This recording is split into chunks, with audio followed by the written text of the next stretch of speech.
इस देश में आम आदमी की जिंदगी बड़ी सस्ती है साहब। हर बार आदमी को मर मर कर बताना पड़ता है कि साहब हम तो मरकर मोक्ष पा लिए।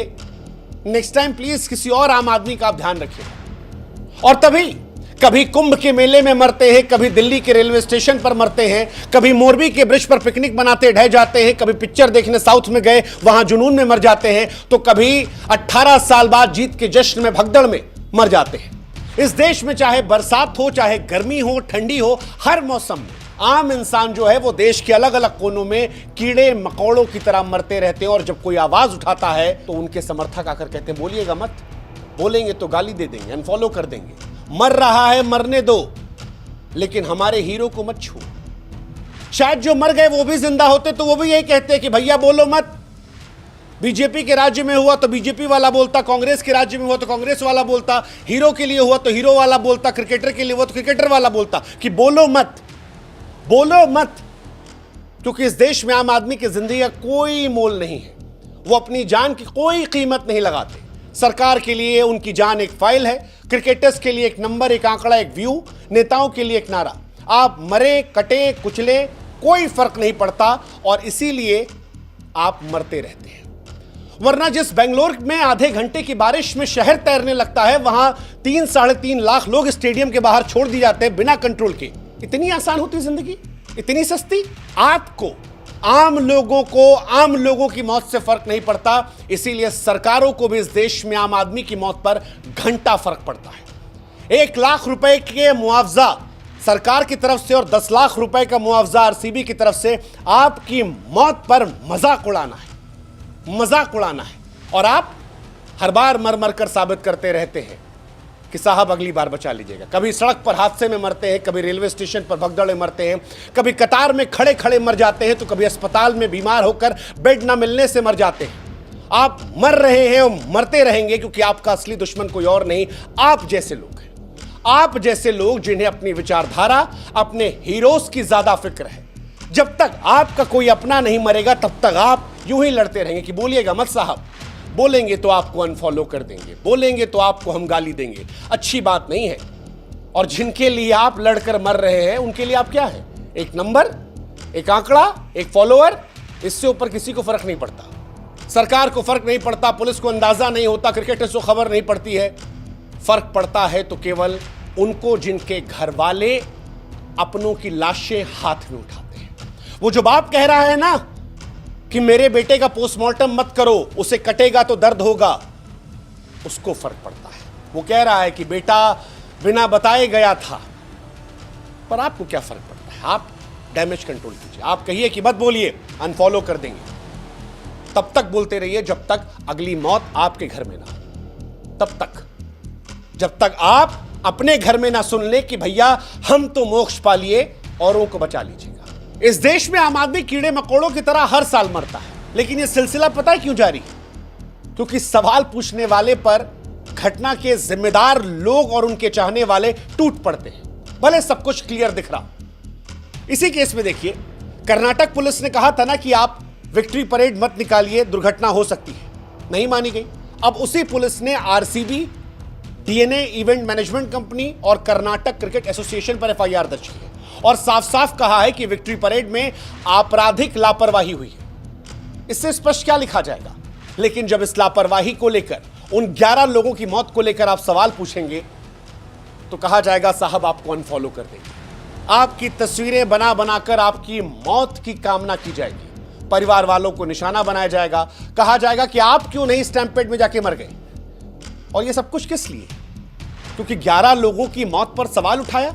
वो बात जो हम कह रहे थे वही बात अब पुलिस के एफआईआर में आ रही है, लेकिन उसके बावजूद आप चाहते हैं कि सवाल मत पूछिए, क्योंकि इस देश में आम आदमी की जिंदगी की कोई कीमत नहीं समझी जाती। इस देश में जब किसी बड़े आदमी के बच्चे की तस्वीर कोई कैमरा पर्सन खींच ले तो सोशल मीडिया पर हंगामा मच जाता है। लेकिन 11 जिंदगियां चली गई, 33 लोग मर गए। जो मरे उनमें 35 साल से ऊपर कोई नहीं था, 3 तो नाबालिग थे साहब। उनकी मौत के सवाल उठाने को लेकर आपकी मौत की दुआ की जाती है। क्या चुप रहना इंसानियत है? क्या आम आदमी की मौत इस देश में सिर्फ एक नंबर है? और वो जो हमारी मौत की दुआ कर रहे हैं, सुनो ट्रोलर्स, तुम मेरी मौत की कामना करते हो, कोई बात नहीं। गालियां देना चाहते हो, बेशक दे दो, लेकिन याद रखना, मैं सिर्फ इसलिए बोल रहा हूं क्योंकि कल यह हादसा तुम्हारे या तुम्हारे चाहने वाले तुम्हारे परिवार के साथ भी हो सकता है। तुम्हें आज सिर्फ अपने हीरोज दिख रहे हैं और मुझे 13 साल की दिव्यांशी, 17 साल का शिवलिंग, 20 साल के भूमिक श्रवण प्रज्वल, 19 साल की चिन्मयी, 25 साल की सहाना, 27 साल की अक्षता, 29 साल की देवी, 32 साल का दोरशा और 33 साल का मनोज दिख रहा है। और ये नाम नहीं है सिर्फ, ये सपने थे जिन्हें लापरवाही के चलते मरने दिया गया, वो जो पुलिस कह रही है। मैं दुआ करता हूं कि जो मेरी मौत की दुआ कर रहे हैं उनका परिवार और वो सलामत रहे, लेकिन अगर कभी कोई दुर्घटना तुम्हारे साथ हुई, कोई अन्याय हुआ, तो तुम्हारे लिए भी ऐसी आवाज उठेगी, क्योंकि मैं नहीं मानता कि इस देश में आम आदमी कीड़े मकोड़ों की तरह मरना डिजर्व करता है। बेंगलोर में जो कुछ हुआ वो बड़ा हैरान करने वाला था। 35,000 की क्षमता वाले स्टेडियम में 3-3.5 लाख लोग जानते हैं कैसे पहुंचे? हम बताते हैं। तो आपको जानना चाहिए कि 13 साल की दिव्यांशी, 17 साल का शिवलिंग, 20 साल के भूमिक श्रवण प्रज्वल, 19 साल की चिन्मयी, 25 साल की सहाना, 27 साल की अक्षता, 29 साल की देवी, 32 साल का दोरेशा, 33 का मनोज, ये क्यों मरे? ये आपको जानना चाहिए। इनकी चीख, इनकी तड़प, जो कुचल कर मर गई, वो आपको जानना चाहिए, क्योंकि जब कोई सांसें देने की कोशिश कर रहा था, कोई दिल दबाकर धड़कन लौटाने की कोशिश कर रहा था, उस वक्त तमाशा चल रहा था इस बात को लेकर कि show must go on. RCB कप्तान 2-2 घंटे बाद स्टोरी लगा रहे थे। मैसेज साफ था कि आपका क्या है, आप मरते रहिए, जरूरी है कि ट्रॉफी मिली है। आप जैसे लोग तो कीड़े मकोड़ों की तरह हर साल मरते हैं, सड़क पर मरते हैं, बरसात में मरते हैं, सूसू हो जाए उसमें बहकर मर जाते हैं। आपका मरना कोई फर्क नहीं पड़ता। फर्क पड़ता है 18 साल बाद ट्रॉफी आई। पुलिस की गाइडलाइन छोड़ दीजिए ना। पुलिस ने 1:08 पर दोपहर में ट्वीट किया कि बेंगलोर शहर में कोई परेड नहीं होगी, लेकिन इसके बाद 3:14 पर आरसीबी की तरफ से ऐलान हुआ कि 5 बजे परेड होगी। वो जो बीते 24 घंटे से हमको गाली दे रहे थे अनफॉलो करने के बाद, कहते कर दो यार, घंटा फर्क पड़ता है। ये फर्क पड़ता है कि जब पुलिस ने कहा कि परेड नहीं होगी। क्यों? क्योंकि आरसीबी की जीत के बाद पुलिस को अंदाजा था कि शहर में भीड़ कंट्रोल नहीं की जा सकती है। जुनून हद से पार कर गया है और इतने कम समय में तैयारियां नहीं होती हैं। घर में एक डीजे लगवाना हो, फंक्शन लगवाना हो, पुलिस से इजाजत लेनी पड़ती है, 20 बार जाना पड़ता है। लेकिन आप 3 लाख लोगों को शहर में न्योता दे रहे हैं और आपको परमिशन नहीं चाहिए थी। सरकार को तामझाम चाहिए था। खबर आई कि एक बड़ा खिलाड़ी है जिसे इस देश से बाहर जाना था, बिना उसके परेड हो नहीं सकती थी, उसमें मजा नहीं आता, मीडिया कवरेज नहीं आती, सरकार को क्रेडिट चाहिए था। पुलिस को साइडलाइन कर दिया गया, उसकी चेतावनी को साइडलाइन कर दिया गया। पुलिस क्या करती? जिसकी सरकार उसकी पुलिस। पुलिस ने अपना ट्वीट डिलीट कर दिया। कोई तालमेल नहीं, कोई जिम्मेदारी नहीं। अब सरकार कह रही है कि हमें क्या पता था कि 3 लाख लोग आ जाएंगे, हम थोड़ी ना नजर रख रहे थे। अरे साहब, आईटी हब है आपका शहर, सीसीटीवी शहर भर में लगे होंगे। आपको भीड़ दिखाई नहीं पड़ रही थी? आपको अंदाजा नहीं था? वो जिन्होंने खुल्लम खुल्ला न्योता दिया था, जब स्टेडियम के बाहर लोग आ रहे थे, दिखाई नहीं पड़ रहा था? और जब यह मौत का तमाशा चल रहा था तो शो मस्ट गो ऑन हो रहा था। यह है आम आदमी की औकात, बस यही औकात है। एक कड़वा सच आज बोल देते हैं। 1 लाख रुपए का ऐलान शायद सरकार की तरफ से किया गया और 10 लाख रुपए का ऐलान आरसीबी की तरफ से किया गया। आप जानते हैं आईपीएल की कमाई कितनी है? हजारों करोड़। आरसीबी की वैल्यू हजारों करोड़ में। मरने वालों को 1 लाख 10 लाख रुपए का लॉलीपॉप, जैसे रोते बच्चे को चुप कराने के लिए चॉकलेट थमा दी जाए, ताकि सवाल ना पूछो। मर गए हो मर जाओ, पर सवाल ना पूछो, क्योंकि कहने को तो कह दिया गया, 2 लाइन का ट्वीट लिख दिया गया, 10 लाख रुपए का ऐलान कर दिया गया। किसके लिए? जिसकी वजह से वो टीम है, जिसकी वजह से वो पागलपन है, जिसकी वजह से वो सरकार है। आम आदमी को इस देश में समझना होगा कि चाहे क्रिकेट स्टेडियम में मौत हो या प्रयागराज के कुंभ में, चाहे बरसात, गर्मी, बारिश में मौत हो या कतार में खड़े होने से या अस्पताल में खड़े होने से, पोस्टमार्टम में भले लिखकर आएगा कि दम घुटने से मौत हो गई, हेड इंजरी हो गई, शॉक हो गई, लेकिन कहीं नहीं लिखा होगा कि सरकार या प्रबंधक लोगों ने चेतावनियों को ठेंगा किया था। क्योंकि अगर बेंगलोर में पुलिस की बात मान ली गई होती, अगर आरसीबी के मैनेजमेंट ने, कर्नाटक की सरकार ने पुलिस की चेतावनी को ठेंगा नहीं दिखाया होता, तो आज ये लोग जिंदा होते। ये नहीं लिखना पड़ता कि 3 लाख लोगों को संभालने के लिए व्यवस्था नहीं। साहब हम क्या करते? वो ट्वीट डिलीट नहीं करना पड़ता, वो ट्वीट डिलीट करना बताता है कि इस देश में आम आदमी की जिंदगी की कोई कीमत नहीं है, क्योंकि पुलिस ये जानती थी कि इतनी भीड़ आएगी तो कहां से कंट्रोल कर लेंगे यार। 5,000 पुलिसकर्मी, 6,000, 10,000 पुलिसकर्मी होंगे, 3.5 लाख लोग कहां कंट्रोल कर लेंगे। और नतीजा वही हुआ, ट्वीट डिलीट कर दिया गया क्योंकि भीड़ बेकाबू थी, बच्चे कुचल दिए गए, लोग दम तोड़ दे, अंदर कार्यक्रम चलता रहा। सीएम, डिप्टी सीएम साहब जो है वो तस्वीर खिंचवाते रहे। क्या नागरिकों की कोई जिम्मेदारी लेगा मौत की? कहां लेगा? पहले किसी ने ली थी। इस देश में कुछ महीनों पहले प्रयागराज में मौत हुई थी, दिल्ली में हमने देखा था। कहां पर किसने इस्तीफा दे दिया? किसी एक आदमी ने इस्तीफा दिया। बेंगलोर में भी कोई नहीं देगा। जानते हैं क्यों?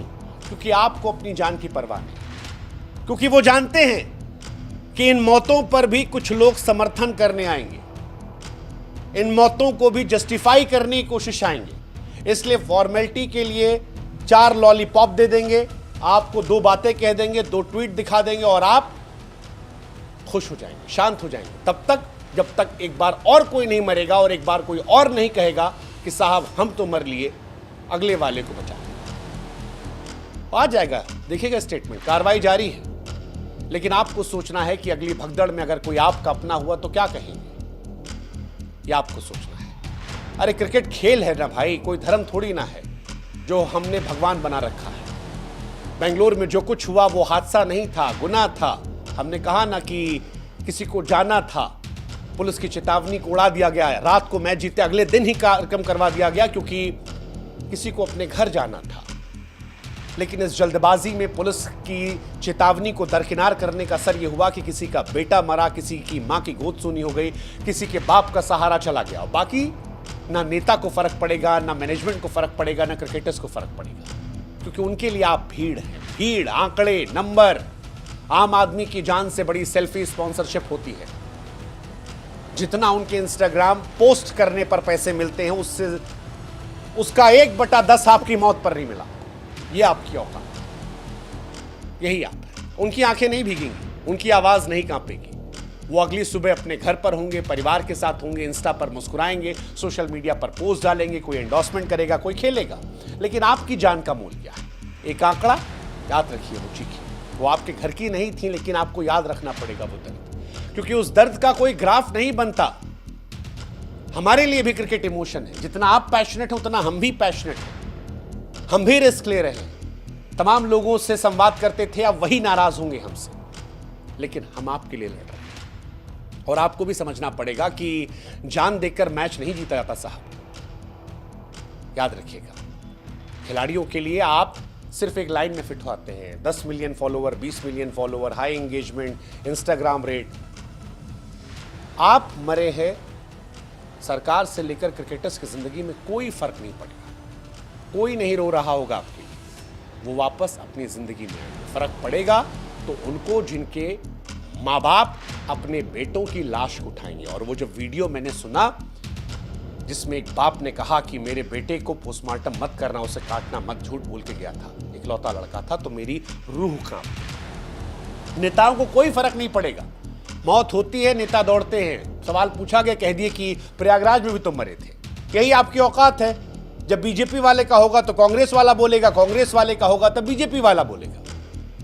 और ये पहले भी हुआ है। कुंभ में कांग्रेस चिल्लाई थी, इस बार बीजेपी चिल्ला रही है।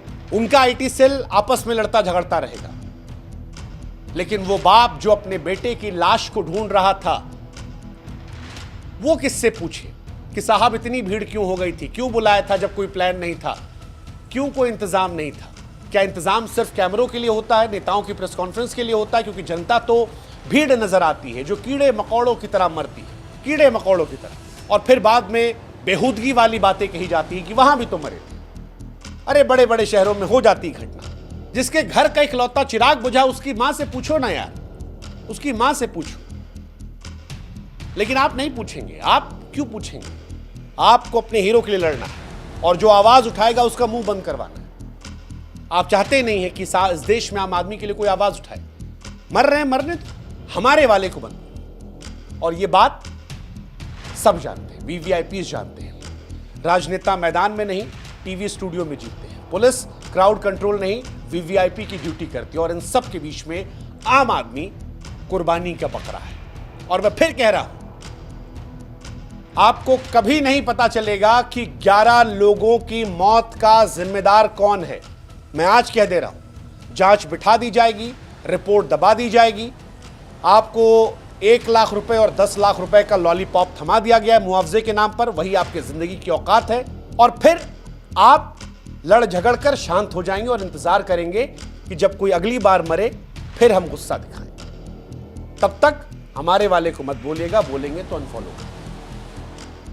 खैर, जो अनफॉलो कर रहे हैं वो करते रहे, लेकिन जिनमें थोड़ा विवेक बचा है उनसे आज हम बात करना चाहते हैं और उनसे हम कहना चाहते हैं कि होश में आइए।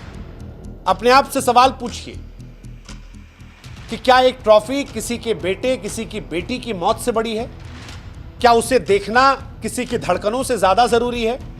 क्या एक सेल्फी, एक टिकट, एक झलक पाना किसी की जान से ऊपर है? जवाब है नहीं, बिल्कुल नहीं। इसलिए अगली बार अगर आप किसी मैच, किसी रैली, किसी इवेंट में जा रहे हो तो पहले देखिएगा आपकी सुरक्षा की जिम्मेदारी किसकी है। अगर जवाब आता है कोई नहीं, तो मत जाइएगा। खेल को प्यार कीजिएगा, क्रिकेट को एंजॉय कीजिएगा, लेकिन इतने अंधे मत बनिएगा कि जान की बाजी को लगा दीजिएगा। और जो टीवी पर बैठ के बोले कि it was such an unfortunate event, जो इंस्टाग्राम पर हार्ट ब्रेक वाली इमोजी लगा दे, जो मंत्री कहे कि हम जांच कर रहे हैं, याद रखिएगा कि इनको आपकी मौत से घंटा फर्क पड़ता है, कोई फर्क नहीं पड़ता। इनमें से कोई आपके घर में मरने पर जनाजे में नहीं आएगा। आप सिर्फ उनके लिए एक नंबर है, आपकी लाश उनके लिए एक ब्रेकिंग न्यूज है। उनके लिए वापस ब्रांड डील, नेतागिरी, एयरपोर्ट लुक, स्पॉन्सरशिप वही है। आम आदमी को सोचना पड़ेगा कि कब तक आप कीड़े मकोड़ों की तरह मरेंगे, कब तक आपकी जान कोलैटरल डैमेज होगी। हर बार भगदड़ होती है, मैं बार बार याद दिला रहा हूं, हर बार जांच बैठती है, हर बार कहा जाता कड़ी कार्रवाई होगी, हर बार it was such a unfortunate event, हर बार हार्ट ब्रेक वाली इमोजी, और फिर भी आप मरते रहते हैं आप। और आप ही जैसे लोग आकर सवाल करते हैं कि साहब सवाल मत पूछिएगा, तो हम क्या करें? कह दें आपसे कि मर रहे हो तो मरो? नहीं, हम ऐसा नहीं करेंगे, क्योंकि हम दीवानगी से ऊपर लोगों की जिंदगी की कदर करते हैं। इसलिए अपनी जिम्मेदारी को आप भी समझिए, खुद उठाइए। भीड़ में जाने से पहले सोचिए, अपने बच्चों को समझाइए कि फैन होना ठीक है, लेकिन फिजूल की कुर्बानी ठीक नहीं है। सरकार की नहीं, सिस्टम की नहीं, खिलाड़ियों की नहीं, एक्टर्स की नहीं, अपनी और अपने परिवार की सुरक्षा पहले कीजिए, क्योंकि अगली बार शायद आपका नाम उस ब्रेकिंग न्यूज में होगा जिसे देखकर लोग कहेंगे यार बहुत गलत हुआ, बड़ा अफसोस हुआ यार, it was such an unfortunate event. और फिर जिंदगी, फिर मैच, फिर पिक्चर आएगी, फिर नेता होगा, फिर चुनाव होगा। फैसला आपका है कि आपको जिंदगी चाहिए या वो सेल्फी, वो माहौलबाजी, वो हीरोपंती, जान चाहिए या जुनून चाहिए, आगे आपकी मर्जी। इसके बाद भी अगर आप मरना चाहते हैं तो मरते रहिए। हमारी कोशिश थी आपको जगाने की, रिस्क लेकर थी, क्योंकि हमको पता है कि इन बातों को कहने से आप ही में से बहुत सारे लोग नाराज होंगे। पर जैसे कुछ लोगों को फर्क नहीं पड़ता, वो कहते हैं ना मर रहे तो मरने दीजिए, ऐसे हम भी कह रहे हैं कि अगर आपकी जान की बात रखने के लिए कुछ लोग हमसे दूर हो रहे हैं तो उनको दूर कीजिए। हमको भी घंटा फर्क पड़ता है, हमको फर्क पड़ता है उनसे जिनके प्रति हमारी जवाबदेही है। और जब किसी भी विषय पर हम बात करते हैं तो हम आप जानते हैं कि कुछ लोग नाराज होंगे, लेकिन हम बात उनके लिए करते हैं जिनके लिए बात करनी जरूरी है। आज हमारे लिए वो 11 लोगों के परिवार ज़रूरी हैं, और ये बात ज़रूरी है जो वो मरते मरते कह गए कि साहब हम तो मरकर मोक्ष पा लिए। अगली बार में इसका ध्यान रखिएगा। उस ध्यान रखने के लिए हमने आवाज़ उठाई है, बाकी आपकी मर्जी।